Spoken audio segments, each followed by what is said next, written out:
ஆண்டவரும் அருமை இரட்சகருமாகிய இயேசு கிறிஸ்துவின் நல்ல நாமத்தினாலே யாவருக்கும் எனது அன்பின் வாழ்த்துக்களை தெரிவிக்கிறேன். நீங்க நல்லா இருப்பீங்க.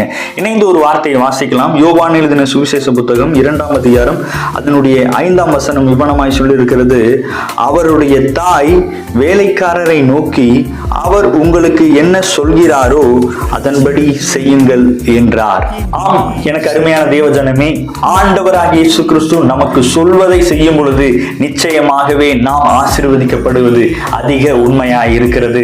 ஏனென்றால் கீழ்ப்படிதலை ஆண்டவர் எதிர்பார்க்கிறார். அவருடைய வார்த்தையை நம்பி அவருக்குள் வாழ்கிறதான நீங்களும் நானும் அதன்படி நடக்கும் பொழுது நிச்சயமாகவே ஆசீர்வாதத்தையும் நன்மைகளையும் பெறுவது அதிக உண்மையாய் இருக்கிறது. கர்த்தர் இந்த வார்த்தையின் மூலமாய் உங்கள் ஒவ்வொருவரையும் பலப்படுத்தி சகாயம் பண்ணுவாராக.